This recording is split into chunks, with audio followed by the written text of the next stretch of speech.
Okay guys, so na-fix natin yung switch ng fan. Yan.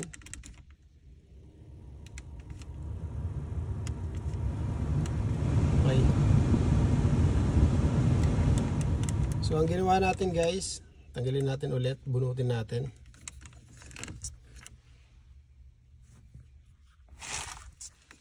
Dali lang.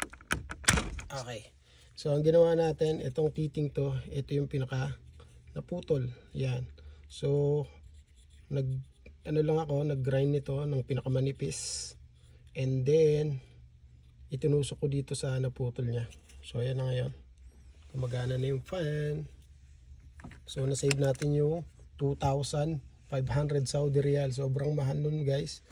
Kumpara sa ganito lang ginawa natin. Pinix lang natin using the small steel. Okay na yan.